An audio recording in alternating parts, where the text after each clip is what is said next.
Bienvenidos al orden del ser. En este audio vamos a relatar los casos más destacados de experiencias cercanas a la muerte que el Dr. Pim van Lommel recogió en su libro, Consciencia más allá de la vida. El Dr. Pim van Lommel es un cardiólogo y científico holandés, nacido el 15 de marzo de 1943 en Leren, Países Bajos. Estudió medicina hasta 1971 en la Universidad de Utrecht. Desde ese año y hasta 1976, se desempeñó como médico en el Hospital Antounies en Utrecht, donde hizo sus estudios de la especialidad, convirtiéndose en cardiólogo. A partir de 1977, y hasta el año 2003, trabajó como cardiólogo en el Hospital Rijkstate Krankenhuis en Arnhem, permaneciendo en esta función durante 26 años. A partir de 2003, Pim van Lommel ha trabajado principalmente en el área de la investigación de las experiencias cercanas a la muerte y los temas científicos aledaños o afines.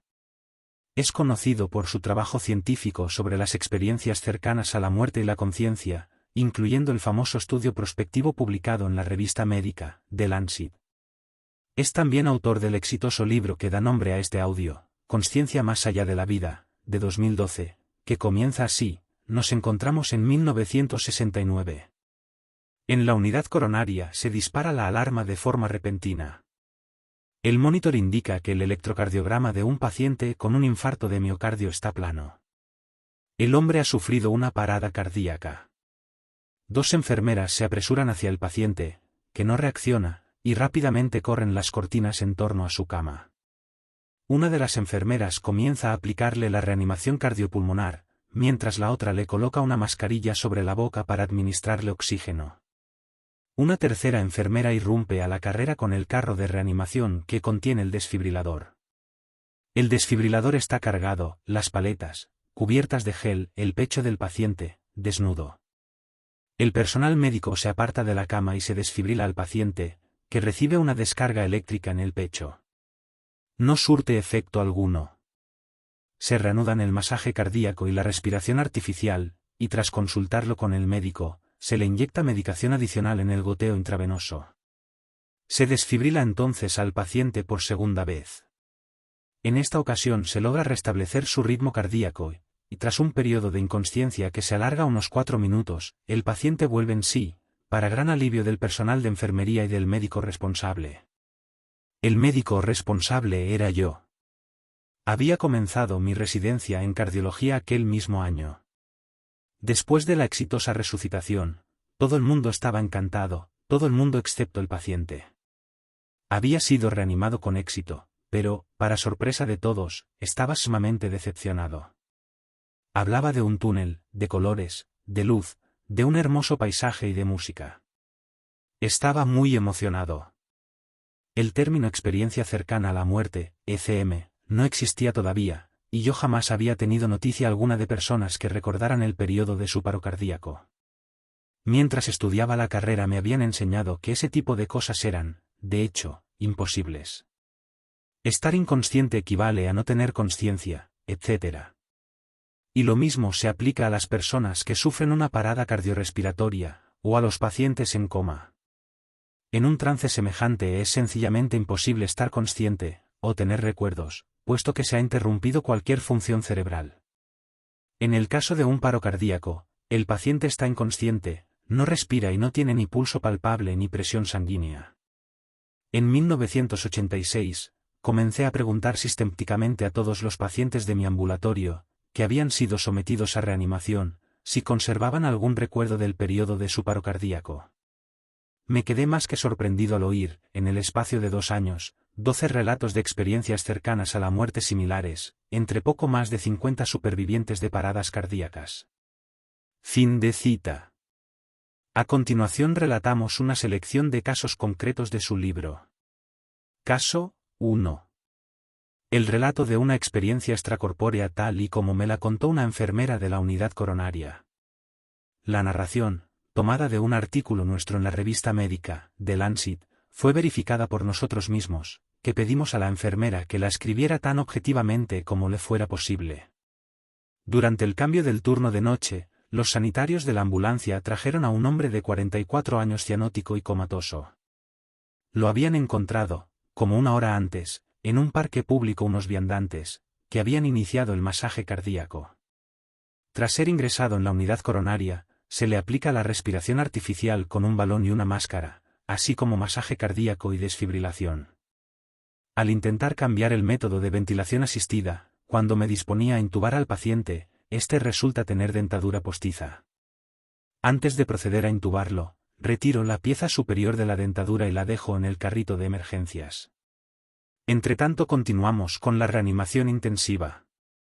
Transcurridos unos 90 minutos, el paciente recupera un ritmo cardíaco y una presión arterial suficientes, pero todavía está conectado a la ventilación mecánica intubado, además de permanecer comatoso. En este estado es trasladado a la unidad de cuidados intensivos para continuar con la ventilación. Tras más de una semana en coma, el paciente regresa a la unidad coronaria y lo veo al distribuir la medicación.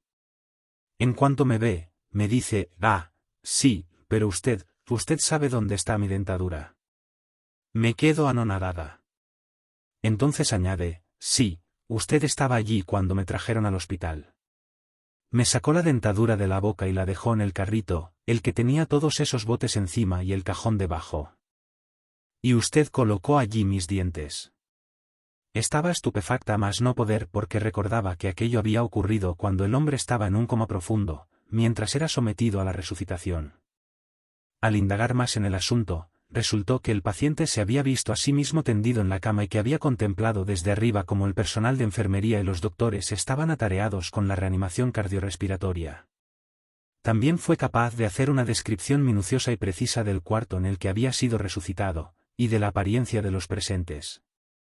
Mientras observaba la escena lo atenazaba el terror a que detuviéramos la reanimación, por tanto, pudiera morirse.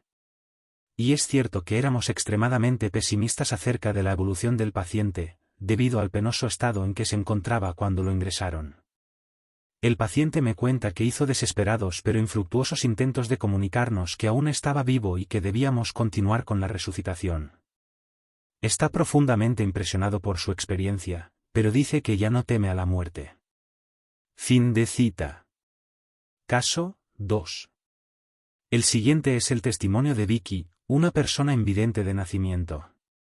Nació de modo extremadamente prematuro en 1951, tras un embarazo de solo 22 semanas, y fue introducida inmediatamente en una incubadora muy primitiva, en la que se le administró oxígeno al 100%. Semejante concentración de oxígeno daña el desarrollo del globo ocular y del nervio óptico, cuestión de la cual los médicos no estaban al tanto en las etapas más tempranas de la aplicación de la incubadora. Como resultado, miles de bebés prematuros que sobrevivieron a esas incubadoras primitivas se quedaron ciegos. Vicky sufría una atrofia completa, fulminante, del globo ocular y el nervio óptico. El córtex visual, la sección del lóbulo occipital del cerebro que procesa los estímulos lumínicos en imágenes, tampoco logra desarrollarse adecuadamente cuando no recibe ningún estímulo lumínico de los ojos ni de los nervios ópticos disfuncionales. La experiencia cercana a la muerte de Vicky es descrita en el libro de Kenneth Ring y S. Cooper, pero además se le hizo una extensa entrevista en el documental de la BBC, llamado El día que morí. En 1973, cuando Vicky tenía 22 años, salió disparada de su coche a consecuencia de un accidente de tráfico. Una fractura de la base del cráneo y una grave conmoción cerebral la dejaron en coma. Además, se fracturó el cuello y las vértebras de la espalda, así como una pierna. Alcanzó a echar un vistazo al accidente de coche desde lo alto, aun siendo invidente, pudo ver y reconocer la furgoneta Volkswagen con la que había colisionado, y más tarde, en la sala de emergencias a la que había sido trasladada en ambulancia, pudo observar su cuerpo desde arriba. En la habitación en la que vio un cuerpo sobre una camilla metálica, también divisó a dos personas a las que pudo escuchar conversando y expresando su preocupación. Fue al reconocer su anillo de boda, el cual, por supuesto, conocía solo por el tacto, cuando finalmente se dio cuenta de que se trataba de su propio cuerpo. Y después de marcharse, a través del techo, avistó el tejado del hospital y unos árboles. Nunca he visto nada, ni luz, ni sombras, nada. Mucha gente me pregunta si veo negro. No, no veo negro. No veo nada de nada. Y en mis sueños tampoco tengo ninguna impresión visual. Se trata exclusivamente de gusto, tacto, sonido y olor. Pero ninguna impresión visual de nada. Lo siguiente que recuerdo es que estaba en el centro médico Harvey, contemplando todo lo que sucedía allí abajo. Y era terrorífico, dado que no estoy acostumbrada a ver las cosas de forma visual, porque nunca antes lo había hecho, y al comienzo era algo espeluznante. Y entonces por fin reconocí mi anillo de boda y mi pelo. Y pensé, ¿eso de ahí abajo es mi cuerpo? ¿Estoy muerta, o qué? Ellos no paraban de repetir, no podemos traerla de vuelta, no podemos traerla de vuelta. Y se afanaban frenéticamente sobre aquella cosa que luego descubrí que era mi cuerpo. Yo me sentía muy distanciada de él, y como si me diera lo mismo. Y pensaba, ¿por qué se disgusta tanto esta gente? Entonces pensé, estoy fuera de aquí. No voy a conseguir que me oigan. En cuanto se me pasó eso por la cabeza, atravesé el techo como si allí no hubiera nada. Y era maravilloso estar allí fuera, y ser libre, sin preocuparse por si chocarías contra algo. Y sabía a dónde me dirigía. Y oí ese sonido de carillón, el más increíble sonido que pueda describir, desde los tonos más graves hasta los más agudos. Según me iba acercando a esa área, había árboles y había pájaros, y bastante gente, pero todo ello estaba hecho como de luz. Y podía verlo, y era increíble, realmente bonito, y me sentía aturdida por esa experiencia, porque antes ni siquiera era capaz de imaginar cómo era la luz. Todavía es muy emocionante para mí hablar sobre esto, porque en un momento dado, fui capaz de generar cualquier conocimiento que quisiera adquirir. Vicky continuó explicando que fueron unos conocidos quienes le dieron la bienvenida a ese otro mundo. Como señalan Rin y Cooper, eran 5. Debbie y Diane eran compañeras de clase de Vicky, también ciegas, que habían fallecido años atrás, a la edad de 11 y 6 años, respectivamente. En vida ambas sufrían un profundo retraso mental, además de ceguera, pero en aquel lugar parecían brillantes y hermosas, sanas y vitales. Ya no eran niñas, sino que, como Vicky lo formuló, estaban en la flor de la vida. Aparte de ellas, Vicky cuenta haber visto a 2 de sus cuidadores durante la infancia, una pareja llamada señor y señora Silk, ambos fallecidos hace tiempo. Por último, la abuela de Vicky, que de hecho era quien la había criado, y que había muerto tan solo 2 años antes del accidente. Su abuela, pese a encontrarse más lejos que los demás, tenía los brazos extendidos para abrazar a Vicky. La experiencia de Vicky concluye con el reingreso forzoso en su cuerpo, y entonces me mandaron de vuelta, y yo regresé a mi cuerpo, y fue espantosamente doloroso, y muy duro, y recuerdo sentirme muy enferma. Fin de cita. Los relatos de Vicky y de otras personas invidentes que han tenido una ECM, están obligando a los científicos a considerar nuevos supuestos acerca de la relación entre la conciencia y el cerebro. Las observaciones relatadas por Vicky no han podido ser el producto de una percepción sensorial, o de un córtex cerebral visual funcional, ni tampoco producto de su imaginación, dados los datos verificables. Caso 3. Presentamos el relato de una visita al inframundo durante la exhaustiva ECM de George Ritchie, que a los 20 años, siendo un estudiante de medicina, estuvo a punto de morir. El relato muestra gran similitud con la descripción del infierno en la Divina Comedia de Dante. Nos movíamos de nuevo. Habíamos abandonado la base naval, con su circunferencia de astrosas calles y bares, y nos encontrábamos, en esa dimensión en la que los viajes no parecían requerir tiempo alguno, al borde de una vasta planicie. No se veía un alma viviente. La planicie estaba abarrotada, atestada de hordas de seres fantasmales inmateriales. Todos estos miles de personas no eran en apariencia más sustanciales que yo mismo. Y eran los más frustrados, los más furibundos, los más desdichados seres en los que hubiera posado nunca mis ojos. Señor Jesucristo, grité. ¿Dónde estamos? Por doquier la gente estaba enzarzada en lo que parecían luchas a muerte, retorciéndose, asestando puñetazos, puñaladas. Aunque parecían estar unos encima de otros, era como si cada hombre estuviera peleando contra el aire. Al fin me di cuenta de que, como es obvio, al carecer de sustancia no podían en realidad alcanzarse los unos a los otros. Si ya había sospechado con anterioridad que estaba viendo el infierno, ahora estaba seguro de ello. Hasta este momento el sufrimiento que había presenciado consistía en estar encadenado a un mundo físico del cual ya no formábamos parte. Ahora había podido comprobar que existían otros tipos de cadenas. Estas criaturas parecían estar atrapadas en hábitos mentales y emocionales, en el odio, la lujuria, en esquemas de pensamiento destructivos. Aún más abominable que los mordiscos y patadas que intercambiaban, eran los abusos sexuales que muchos ejecutaban en febril pantomima. Cualquier cosa que se le pasara por la mente a uno de ellos, por fugaz o involuntaria que fuera, se hacía al instante ostensible para todos los que le rodeaban, de forma más plena de lo que las palabras pudieran haberlo expresado. Y los pensamientos más frecuentemente transmitidos, tenían que ver con saberes, o habilidades, o la educación del pensador. ¿Cómo va a ser, pensé presa de un súbito pánico, vivir eternamente en un lugar en el que mis pensamientos más íntimos no son privados en absoluto? Sin disfrazarlos, sin ocultarlos, sin manera de fingir que soy otra cosa que lo que soy en realidad. ¡Cuán vulnerable!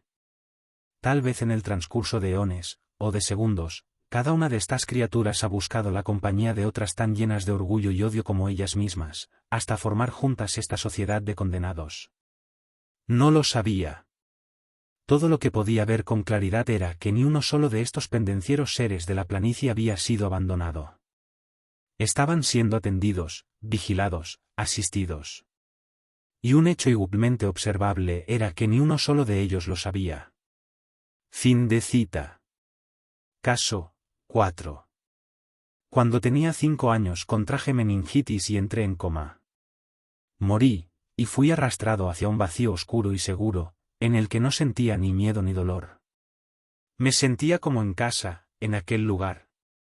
Vi a una niña pequeña de unos 10 años.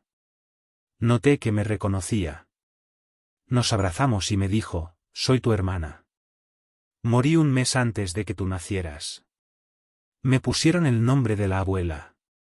Nuestros padres me llamaban por el diminutivo Rietge. Me besó y me recorrió una sensación de calidez y amor. «Ahora debes continuar», dijo. De sopetón me encontré otra vez en mi cuerpo. Abrí los ojos y vi las miradas de felicidad y alivio en el rostro de mis padres. Cuando les conté mi experiencia, en un principio la desecharon considerando que había sido un sueño. Hice un dibujo del ángel de mi hermana, el que me había dado la bienvenida, y repetí todo lo que me había dicho. Mis padres quedaron tan impactados que les entró el pánico. Se levantaron y salieron de la habitación. Volvieron al cabo de un rato. Me confirmaron que, en efecto, habían perdido a una hija llamada Rietge. Había muerto envenenada un año antes de que yo naciera. Habían decidido no decírnoslo, ni a mí ni a mi hermano, hasta que fuéramos lo suficientemente mayores para entender el significado de la vida y la muerte. Caso 5. El relato exhaustivo de la ECM de Pamela Reynolds, tal y como la describió el cardiólogo Michael Sabom. Pamela también apareció largo y tendido en el documental de la BBC, El día que morí. Dado que tuvo su ECM mientras la actividad del córtex cerebral y del tronco encefálico eran constantemente monitorizadas, el suyo es un buen ejemplo de ECM en un estado, documentado a la perfección, de cese de la función cerebral. Pamela Reynolds era una atareada madre trabajadora, de 35 años, que se había hecho un nombre como cantautora. En 1991 enfermó gravemente, sufría fuertes mareos, pérdida del habla, y dificultades motoras. Su médico recomendó practicarle una tomografía axial computarizada, TAC, que reveló un gigantesco aneurisma en una de las arterias cerebrales cercanas al tronco encefálico. Un aneurisma es un abultamiento en un punto de un vaso sanguíneo que ha cedido, no muy diferente a una burbuja en el interior del neumático de una bicicleta. Si el aneurisma reventaba, y el riesgo de que ocurriera era considerable, la hemorragia cerebral resultaría fatal. La derivaron a un neurólogo que le dijo que sus posibilidades de seguir con vida eran mínimas. Pero había una última esperanza para Pamela. Contactó con el Instituto Neurológico Barrow, de Phoenix, Arizona, a más de 3.000 kilómetros de su hogar. El neurocirujano Robert Spetzler, del Instituto Neurológico Barrow, decidió operar a Pamela, aunque sus posibilidades de sobrevivir a la intervención eran escasas. Todo lo ocurrido durante la operación se registró cuidadosamente. Hicieron descender su temperatura corporal hasta unos 10 grados centígrados, y la mantuvieron conectada a una máquina de circulación extracorpórea, ya que se había interrumpido toda actividad eléctrica cardíaca, paro cardíaco, hecho corriente en casos de hipotermia. Le habían drenado hasta la última gota de sangre del cráneo. La actividad eléctrica de su córtex cerebral y de su tronco encefálico, potenciales evocados, mediante chasquidos de 100 decibelios, emitidos por pequeños altavoces moldeados e insertados en sus oídos, se encontraban bajo permanente observación. En ambos casos, no había actividad de ningún tipo. Durante la entrevista para el documental de la BBC, Spetzler explicó, lo que estamos observando es el aneurisma que tenía, en la misma base del cráneo. Es este globo, que podía reventar y provocar una verdadera catástrofe en el cerebro de la paciente. Ahí es donde residía la especial dificultad de este caso en particular. Lo que pretendíamos hacer era detener ese cerebro, no queríamos que el cerebro estuviera simplemente dormido, queríamos que la actividad metabólica cerebral se parara. Cualquier emisión del cuerpo, en realidad, desaparece por completo, de modo que no hay actividad neuronal perceptible de ningún tipo. Antes de comenzar la operación, se produce un gran ajetreo, se duerme a la paciente, se le tapan los ojos con cinta adhesiva, y se le colocan en cada oído unos dispositivos que emiten chasquidos para monitorizar el cerebro. Entonces se cubre a la paciente por completo, la única zona expuesta es el área de la cabeza en la que trabajamos. Y Michael Sabom enfatiza. En este marasmo, se determinó que el cerebro de Pam estaba muerto mediante 3 pruebas, su electroencefalograma estaba en silencio, la respuesta del tronco encefálico era nula, y no había flujo sanguíneo en su cerebro. Se le habían lubricado los ojos para evitar que se secaran, y después se los habían tapado con cinta adhesiva. Aún más, se encontraba bajo los efectos de la anestesia general. El relato de Pamela que incluimos a continuación, es una combinación del relato por escrito de su experiencia para el libro de Sabom, y de su entrevista para el documental de la BBC. No recuerdo la sala de operaciones. No recuerdo haber visto al Dr. Spetzler en absoluto. Yo estaba con uno de sus colegas estaba conmigo en ese momento. Después de eso, nada. Absolutamente nada. Hasta aquel sonido, y el sonido era desagradable. Gutural. Me recordaba a la consulta del dentista. Y recuerdo un hormigueo en la cabeza, y después como si yo misma me saliera por la coronilla. Cuanto más lejos estaba de mi cuerpo, más claro se volvía el tono. Recuerdo haber visto muchas cosas en la sala de operaciones al mirar hacia abajo. Estaba más consciente de lo que jamás haya estado en toda mi vida. Y entonces miré hacia abajo, a mi cuerpo, y supe que era mi cuerpo. Pero no me importó lo más mínimo. Pensé que el modo en que me habían afeitado la cabeza era de lo más peculiar. Esperaba que me raparan todo el pelo, pero no lo habían hecho. Me encontraba metafóricamente sentada sobre el hombro del Dr. Spetzler. No se trataba de la visión normal. Era más clara y más enfocada y nítida que la visión normal. Había un montón de cosas en la sala de operaciones que no reconocía, y muchísima gente. Recuerdo aquel instrumento en su mano, parecía el mango de mi cepillo de dientes eléctrico. Había supuesto que me abrirían el cráneo con un serrucho. Había oído el término sierra, pero lo que veía tenía más bien el aspecto de un taladro que de una sierra. Incluso tenía pequeños componentes guardados en una caja que se parecía a la caja en la que mi padre guardaba sus llaves de tubo cuando yo era niña. Vi la empuñadura de la sierra, pero no vi cómo la usaban en mi cabeza, aunque creo haber oído cómo la aplicaban a alguna otra cosa. Se oía un zumbido relativamente agudo.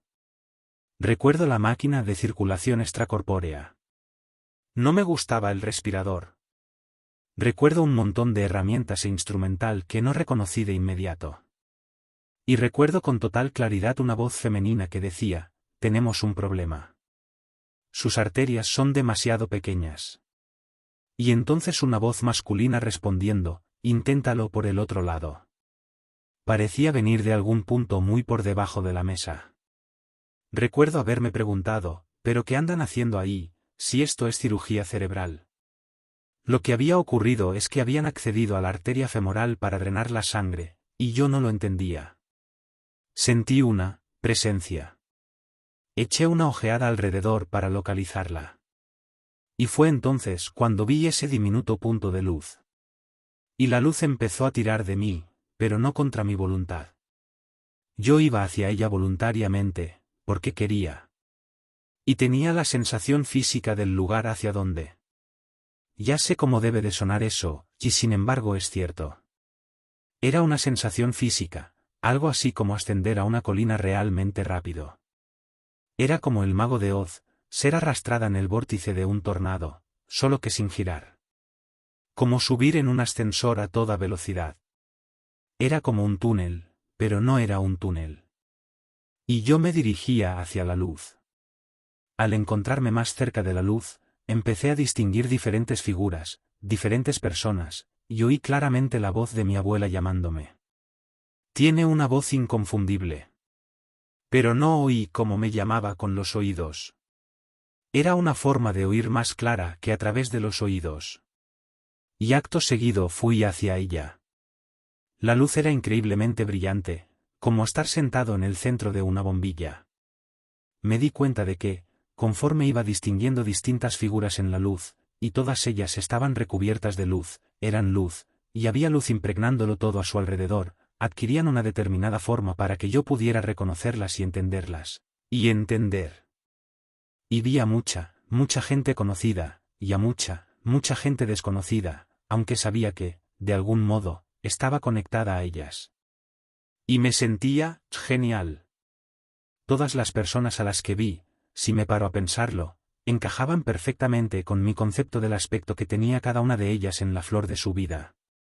Reconocía a un montón de gente. Y una de aquellas personas era mi abuela. Y vi a mi tío Gene, que falleció con solo 39 años. Me enseñó mucho. Me enseñó a tocar mi primera guitarra. También estaba mi tía abuela Maggie. Por parte de mi padre, estaba allí mi abuelo. Estaban allí expresamente para cuidar de mí, para encargarse de mí. No me permitieron ir más allá. Se me comunicó, esa es la mejor manera de expresarlo, porque no me hablaban como yo estoy hablando ahora, que si me sumergía en la luz me ocurriría algo en el plano físico.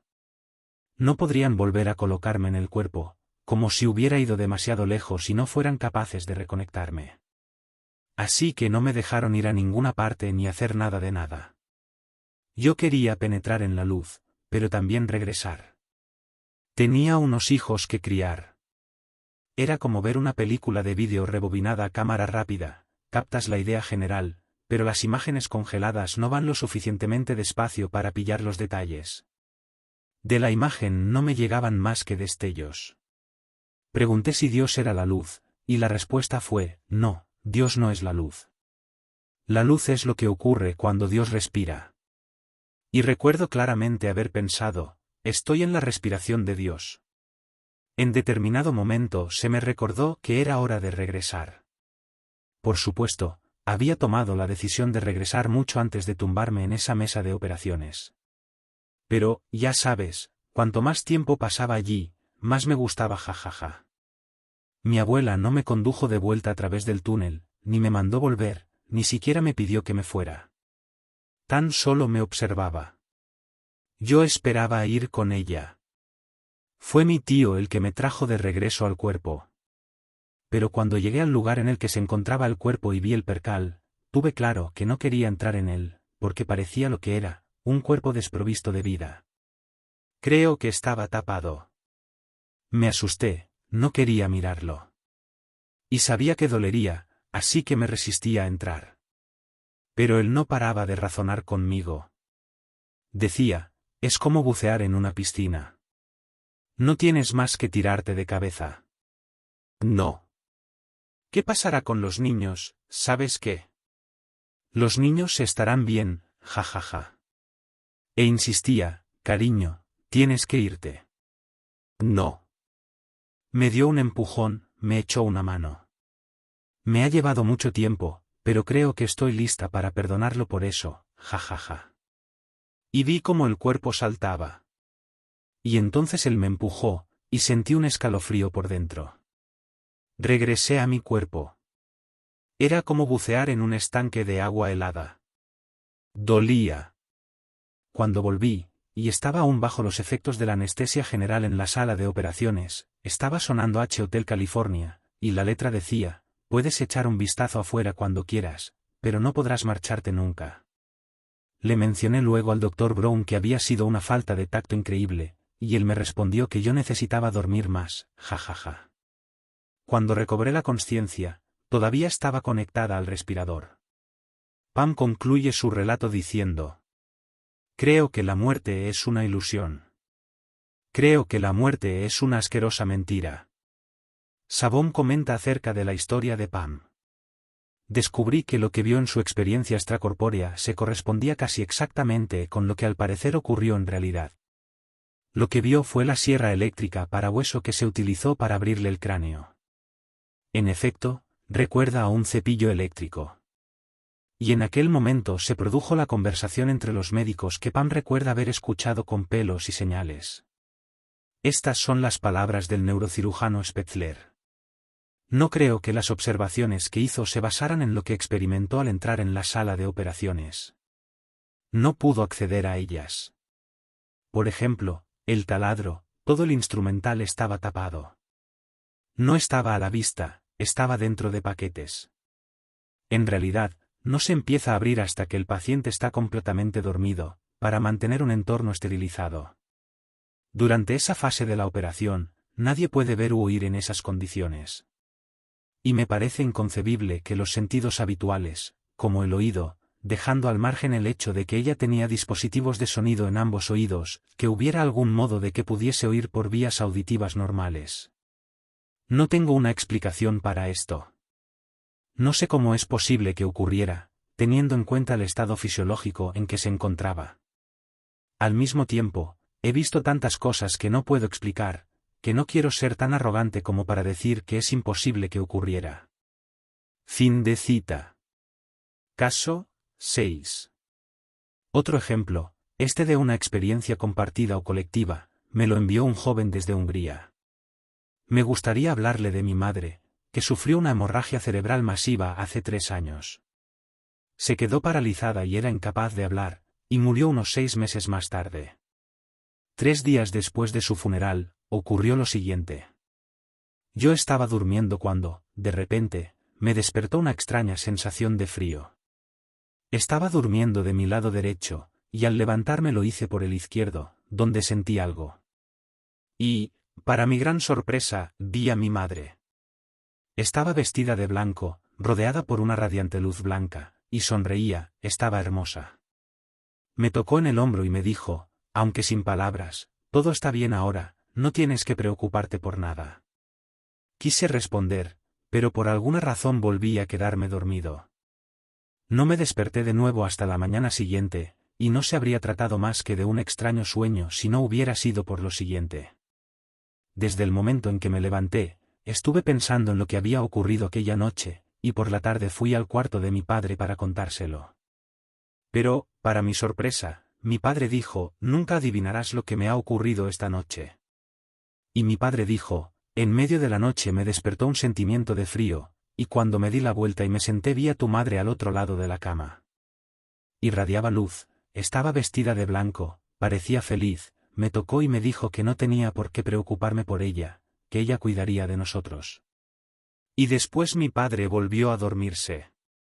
Ninguno de nosotros había tenido jamás ninguna experiencia por el estilo, ninguno de nosotros había oído nada acerca del contacto con los muertos.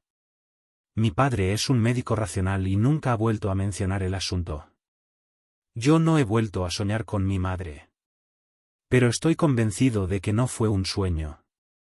Estoy convencido de ello porque mi padre y yo tuvimos la misma experiencia, durante la misma noche, sin saberlo. Fin de cita. Si te ha gustado, no olvides darle like, comentar, suscribirte, y compartir este podcast. Un fuerte abrazo y gracias por escuchar.